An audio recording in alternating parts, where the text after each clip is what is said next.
Elections. Interesting चीज़ आपसे share करते हैं। साबिक अमरीकी सदर डोनाल्ड ट्रंप और हमारे एक साबिक वज़ीर आज़म को अक्सर हम मिजाज करार दिया जाता है। बानी PTI के दौरा अमरीका पर शेख रशीद ने कहा था कि दोनों हम मिजाज हैं, मुलाकात पर अल्लाह खैरी करे। सोशल मीडिया पर ही नहीं, अमरीका के मेन स्ट्रीम मीडिया में भी दोनों शख्सियात के तर्ज सियासत, तर्ज खिताबत, अंदाज गुफ्तगू समेत दीगर आदात व अतवार का बड़ा ही दिलचस्प अंदाज में मवाजना होता रहा है। मगर अब लगता है कि निस्बतन हम मिजाज समझे जाने वाले सियासी रहनुमाओं की किस्मत के सितारे भी एक ही तरह से गर्दिश में हैं। बानी PTI भी अदालतों से इलेक्शन के लिए नाअहल करार दिए जा चुके हैं।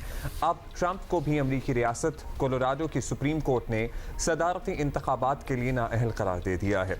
अदालत ने कैपिटल हिल में हमले से मुताल्लिक इनके किरदार पर उन्हें नाअहल करार दिया है। ट्रंप के तर्जुमान के मुताबिक फैसला इंतहाई नाकिस है और इसे अमरीकी सुप्रीम कोर्ट में चैलेंज किया जाएगा। इस वक्त ट्रंप के खिलाफ दीगर रियासतों में भी कई मुकदमात हैं और बिल्कुल इसी तरह जैसे आज बानी PTI के खिलाफ भी दर्जनों मुकदमात कायम हैं। अमरीकी माहिरीन कानून का ख्याल है कि दीगर रियासतें भी कोलोराडो की पैरवी में ट्रंप को नाअहल करार दे सकती हैं, जो उनके सियासी फ्यूचर के लिए बेसिकली तबाहकुन हो सकता है। और इसी तरह बानी PTI के खिलाफ भी कई केसेस चल रहे हैं और अगर उनके खिलाफ भी फैसले आ गए तो इमरान खान का सियासी मुस्तकबिल भी ट्रंप की तरह मजीद तारीख हो सकता है। एक्चुअली कुछ भी हो इसी सकता पे है। हम बात करते हैं, हमारे साथी हमें ज्वाइन करें Wajid Ali Syed from Washington DC। बहुत शुक्रिया Wajid. Donald Trump Capitol Hill हमला करने वालों में शामिल न थे, लेकिन फिर भी इतनी सख्त सज़ा, तो क्या इल्ज़ामात हैं जो उन पर साबित हुए हैं और उनको किस तरह से इस हमले से लिंक करके अदालत में ये सबूत पेश किए गए? इसमें दो तीन चीज़ें अहम हैं। एक तो ये फैसला जो है वो असल में ट्रायल कोर्ट का था, जिसने ये कहा था कि गो कि वो फिजिकली वहाँ पर मौजूद नहीं थे, लेकिन कम अज़ कम उसको इंस्टिगेट करने में उनका एक रोल है, उनका एक किरदार रहा है। ना सिर्फ ये कि वो इस हमले को रोकने में भी नाकाम रहे, बल्कि जो तकरीरें उन्होंने उससे पहले की थी जिसकी वजह से ये हमला हुआ, वो इनका बुनियादी एक उसका नुक्ता बना। और उसके बाद फिर जो हाई कोर्ट है, जो कि स्टेट की सुप्रीम कोर्ट है, उन्होंने उसी फैसले को सस्टेन किया है। ये इसमें बहुत अहम है कि वो 3 से 4 जो जजेस हैं उनकी मेजॉरिटी से ये फैसला उसको सस्टेन किया गया और उसमें फिर ये ऑप्शन उनको इस साथ में दी गई कि ये फैसला अभी तक पॉज है, क्योंकि उनके पास कोई 1-2-3 हफ्ते हैं जिसके अंदर वो सुप्रीम कोर्ट को रुजू कर सकते हैं और फिर सुप्रीम कोर्ट जो फैसला करेगी उसके मुताबिक बात आगे बढ़ेगी। अच्छा, ये बताएं कि अब ट्रंप ये फैसला चैलेंज भी करेंगे, लेकिन फैसला बरकरार रहता है तो रिपब्लिकन पार्टी के पास क्या चॉइस है? कौन सदारती उम्मीदवार हो सकता है उनका?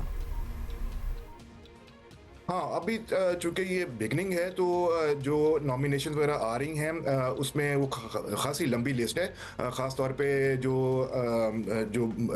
लोग फ्रंट पर रनर हैं उनमें क्रिस क्रिस्टी हैं, निकी हेली हैं, रॉन डिसेंटिस हैं। तो ये वो लोग हैं जो आगे मुकाबला करने को तैयार तो हैं, लेकिन दिलचस्प सूरत हाल ये बन चुकी है कि जब तक जो लीगल ट्रबल्स आती हैं ट्रंप की, वो उतनी ही उनकी पॉपुलैरिटी में इजाफा होता चला जाता है। और अब तक जो डिबेट्स हुई हैं रिपब्लिकन पार्टी की, इस डायलॉग वगैरह हुआ है नॉमिनेशन के लिए, उसमें ये जितने भी लोग हैं वो सबके साथ पोजीशंस वही ले रहे हैं जो सदर ट्रंप की हैं किसी भी इशू को लेकर। सो उनके अंदर कोई डिफरेंस नहीं पाया जा रहा। लेकिन ये कि जब तक ये लोग इनकी सिलेक्शन होती है नहीं होती है, ये ऑल डिपेंड करता है कि सुप्रीम कोर्ट जब इसकी अपील ट्रंप की ले लेगी और उसके बाद वो सुनती है या नहीं सुनती है, और जो सुनती है तो उसके बाद वो फैसला क्या देगी, ये उसके ऊपर बहुत ज़्यादा डिपेंड करता है। अच्छा, ट्रंप की तो चले हम बात कर ही रहे हैं, डेमोक्रेट्स की बात करें तो उनके जो मौजूदा सदर हैं बहुत ज़्यादा वो भी मकबूल नहीं हैं।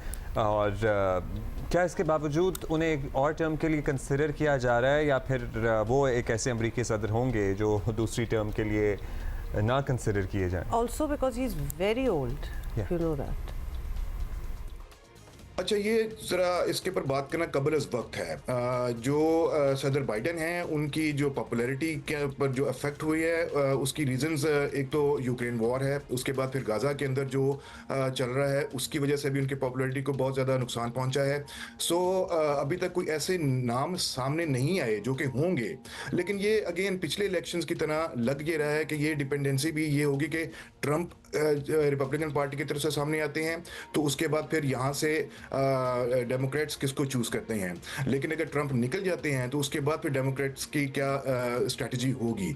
सो मुझे ये लगता है कि अभी थोड़ा सा कबल वक्त है, लेकिन ये पॉपुलैरिटी भी बाय द टाइम जब ये डिसीजन हो जाएगा कि ट्रंप की स्टैंडिंग क्या है और ये कि इलेक्शन जब करीब आते चले जाएंगे, उसके बाद ये किन लोगों को नॉमिनेट करते हैं, कौन लोग डिबेट्स में आगे आते हैं और कौन लोग फिर आगे हतमी तौर पर इसका मुकाबला करेंगे, जो ट्रंप से मुकाबला होगा।